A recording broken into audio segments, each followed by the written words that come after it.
நிறைய பேர் என்கிட்ட இப்போ கேட்குற ஒரே விஷயம் என்னன்னா, நான் ஐடியிலேருந்து ஐடி ஃபீல்டுக்கு எப்படி வர்றது அப்படின்னு சொல்லிட்டு. இந்த வீடியோ பண்ணுறதுக்கான ஒரே காரணம் அதுதான். தனித்தனியாக எல்லாருக்கும் சொல்கிறதுக்கு பதில் நான் மொத்தமாகவே இந்த வீடியோவில் சொல்லிட்டேன்னா அவங்களுக்கெல்லாம் யூஸ்ஃபுல்லாக இருக்குமே அப்படின்றதுக்காக தான் இந்த வீடியோ பண்ணுறோம். நிறைய பேர் காலேஜ் ஜாயின் பண்ணும்போதே எந்த கோர்ஸ் கிடைக்கிறதோ எல்லாருமே ஜாயின் பண்ணிடுறாங்க. பட் ஆனால் முடிச்சுட்டு வரும்போது பார்த்தீங்கன்னா ஐடியில் தான் எக்கச்சக்கமான ஜாப் ஆப்பர்ச்சுனிட்டிஸ் இருக்குது. இப்போ கோர் ஃபீல்டு, இப்போ ஃபார் எக்ஸாம்பிள் இந்த எலக்ட்ரானிக்ஸ், மெக்கானிக்கல், சிவில் அந்த மாதிரி படிக்கிறவங்கலாம் பிளேஸ்மெண்ட் வரும்போது பார்த்தோன்னா ஏதோ 1-2 பேர் தான் பிளேஸ் ஆகுறாங்க. மற்றவங்க எல்லாரும் எதில் போகிறதுன்னு தெரியாமல் ரொம்ப கஷ்டப்பட்டு இருக்காங்க. அப்படியே அவங்க அந்த கோர் ஃபீல்டில் ஜாயின் பண்ணாலும் அவங்களுக்கு நிறைய க்ரோத் ஈஸியாக கிடைக்கிறது இல்லை. பட் அதே அவன் ஐடி ஃபீல்டில் இப்போ ஒரு 1000 பேர் ஒர்க் பண்ணுறாங்க அப்படின்னு எப்படியும் ஒரு 100 பேர் தான் கம்மி சேலரி வாங்கிட்டு இருக்க மாதிரி இருக்கும். மற்ற எல்லாருமே என்ட்ரி லெவல்லேயே 10 lakhs வரைக்கும் பேக்கேஜ் கொடுக்குற கம்பெனிஸும் நிறைய பேர் இருக்காங்க. அதே அவனோடயே படிச்சவன் இருப்பான். அவன் நான் ஐடியில வேலை செஞ்சுட்டு இருக்கும்போது பாத்தீங்கன்னா அவங்களுக்கு ரொம்ப 2 years கழிச்சு கூட பாத்தீங்கன்னா அவனுக்கு ஒரு 5 lakhs கூட பேக்கேஜ் இருக்காது. ஆக்சுவலா ஒரு நல்ல கைடன்ஸ் இருந்ததுன்னா பசங்க கோர் ஃபீல்டு எடுத்திருந்தா கூட, நான் ஐடியில படிச்சிருந்தா கூட நல்ல கைடன்ஸ் இருந்தா அவங்களும் நல்ல ஐடி ஃபீல்டுக்குள்ள நல்ல ஷைன் பண்ணலாம். ஸோ உங்களுக்கு பார்த்தீங்கன்னா ஐடிக்குள்ளே அவங்களுக்கே நல்லா தெரியும் சேலரி பேக்கேஜ் நல்லா இருக்கு. நல்லா எம்என்சி கம்பெனிஸில் போனோம்னு வச்சுக்கோங்க, ஒரு 2 years ஒர்க் பண்ணதுக்கு அப்புறமா ஆன்சைட் ஆஃபர்ஸ் கிடைக்கும்.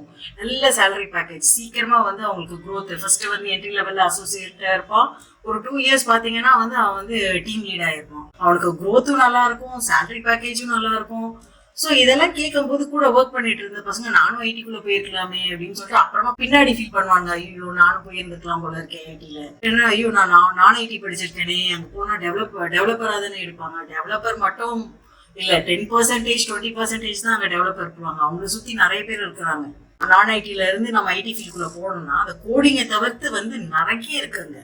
ஸோ நீங்கள் ஃபஸ்ட்டு அந்த ஐடி என்விரான்மெண்ட்டில் என்னென்ன ஆப்பர்ச்சுனிட்டிஸ் இருக்குது, எந்தெந்த ஸ்கில்ஸை டெவலப் பண்ணிட்டா நம்ம ஐடிக்குள்ளே போகலாம், அந்த இன்ஃபர்மேஷன்ஸை ஃபஸ்ட்டு நீங்கள் கேதர் பண்ணணும். ஸோ அந்த இன்ஃபர்மேஷன்ஸை கேதர் பண்ணிவிட்டு நெக்ஸ்ட் லெவல் என்னென்னா நீங்கள் உங்கள் ஸ்கில் செட்ஸை டெவலப் பண்ணணும். ஓகேவா? நீங்கள் அந்த ஸ்கில் செட்ஸை டெவலப் பண்ணிவிட்டு அப்புறம் உங்கள் ரெஸ்யூம்ஸை மாற்றி நீங்கள் அப்ளை பண்ணி பார்த்தீங்கன்னா கட்டாயமாக நீங்கள் நான் ஐடியிலேருந்து ஐடிக்குள்ளே போகணும். நான் ஐடியில் உங்களுக்கு வேலையே கிடைக்காதுன்னு சொல்லலை. உங்களுக்கு என்ன சொல்கிறேன்னா, ஒரு கம்பேர் பண்ணும்போது ஐடியில் கம்பேர் பண்ணும்போது இங்கே 80% ஆப்பர்ச்சுனிட்டி இருக்குது அப்படின்னு பார்த்தீங்கன்னா இங்கே உங்களுக்கு ஒரு 20% தான் ஆப்பர்ச்சுனிட்டி இருக்கும். ஸோ ஆப்பர்ச்சுனிட்டி கிடச்சி நீங்கள் நான் ஐடியில் போனாலும் உங்கள் க்ரோத் லெவலில் நீங்கள் கம்பேர் பண்ணி பார்க்கும்போது இங்கே ஸ்டீப்பாக இருக்கிற க்ரோத் இங்கே ஒரு மாடரேட் லெவலில் தான் போயிட்டு இருக்கும். பசங்க எல்லாருமே எடுத்தவொடனே 10 lakhs 12 lakhs பேக்கேஜ் வேணும் அப்படின்னா எடுத்தவொடனே மாசமான 1 லட்சம் கையில் வருமானு தான் பார்க்குறாங்க. ஸோ நீங்கள் ஜென்ரலாக கூகுளில் போய் சர்ச் பண்ணிங்கன்னா நான் கோடிங் ஐடி ஜாப்ஸ்ன்னு சர்ச் பண்ணிங்கன்னா உங்களுக்கு லிஸ்ட் ஆகிறத பார்த்தீங்கன்னா ஒரு 2-3 ஐட்டம்ஸ் தான் லிஸ்ட் ஆகும். UI UX designer, business analyst, content writer, இந்த மாதிரி ஒரு 3-4 ஜாப்ஸ் தான் லிஸ்ட் பண்ணுவாங்க. இதையும் தாண்டி நிறைய கோர்சஸ் இருக்குது. லைக் கிளவுட் அட்மின் இருக்குது, டெவாப்ஸ் இருக்குது, சிஸ்டம் அட்மினிஸ்ட்ரேஷன் இருக்குது, மெயின் ஃப்ரேம் அட்மினிஸ்ட்ரேஷன் இருக்குது, டேட்டா பேஸ் அட்மின் இருக்குது. இதுக்கெல்லாம் பார்த்தீங்கன்னா நல்ல ஹைலி பெய்டு ஜாப் ஆப்பர்ச்சுனிட்டிஸ் நிறைய இருக்குது. அட்மினிஸ்ட்ரேஷன் சைடில் கோடிங்ன்றது சுத்தமாக கிடையாது. ஸோ அப்படியே கோடிங் இல்லாமல் இருந்தாலும் இப்போ நீங்கள் நான் ஐடி எனக்கு இப்போ சிஸ்டம் சைடில் எப்படி இருக்குது, சிஸ்டம்னா என்ன அப்படின்னே தெரியலனா நீங்கள் நினச்சிப்பீங்க நான் யுடமியில் போய் படிச்சுக்கலாம், யூடியூப்பில் போய் படிச்சுட்டு அப்புறமா என் ஸ்கில் செட்ஸை டெவலப் பண்ணிவிட்டு நான் போயிட்டு அப்ளை பண்ணி பார்க்கலாம் அப்படின்லாம் பண்ணுவீங்க.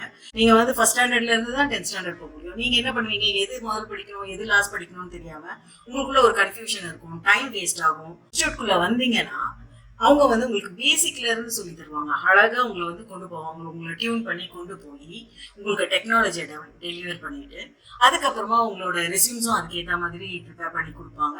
அதுக்கப்புறமா உங்களுக்கு என்ன அப்படின்னு சொன்னா உங்களுக்கு மார்க்ஸ் கண்டக்ட் பண்ணி எப்படி இன்டர்வியூ அட்டெண்ட் பண்ணுறது, இது மட்டும் இல்லாமல் உங்களுக்கு சாஃப்ட் ஸ்கில்ஸும் டெவலப் பண்ணி கொடுப்பாங்க. இப்போ உங்களுக்கு கம்யூனிகேஷன் கம்மியாக இருக்குது அப்படின்னு சொன்னாங்கன்னா, ஏன்னா எங்கே போனாலும் பேசணும் இல்லையா?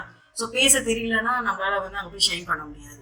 ஒரு மினிமம் லெவலில் ஒரு மெயில் எழுத தெரியணும். நம்மளோட மேனேஜர் கிட்ட நம்ம நம்மளோட ஒர்க்கை டெலிவர் பண்ணணும்னா you should know the communication இல்லையா? ஸோ அங்கே நீங்கள் லேக் ஆகுனீங்கன்னா அதையும் ட்ரெயின் பண்ணி கொடுத்துருவாங்க. ஸோ உங்களுக்கு என்விரான்மெண்ட்டும் கற்றுக் கொடுத்து உங்களுக்கு ஒரு ப்ராஜெக்ட்ஸ் கொடுத்து ப்ராஜெக்ட்ஸில் ஒர்க் பண்ண வச்சு நான் இதிலெல்லாம் ஒர்க் பண்ணியிருக்கேன் அப்படின்னு நீங்கள் உங்களை ப்ரூவ் பண்ணுறதுக்கு ஈஸியாக இருக்கும். ஸோ அந்த ப்ராஜெக்ட்ஸ் எல்லாம் எப்படி நீங்கள் ஒரு இன்ஸ்டியூட்டில் பண்ணால் தான் உங்களுக்கு அந்த ப்ராஜெக்ட் பேஸ் பண்ணி உங்களுக்கு ஆன் ஜாப் ட்ரைனிங் மாதிரி உங்களுக்கு கொடுத்து அதெல்லாம் டெவலப் பண்ணி கொடுக்கும்போது உங்களுக்கு என்விரான்மெண்ட் எப்படின்றதும் நல்லா கிளியராக கற்றுக்க முடியும்.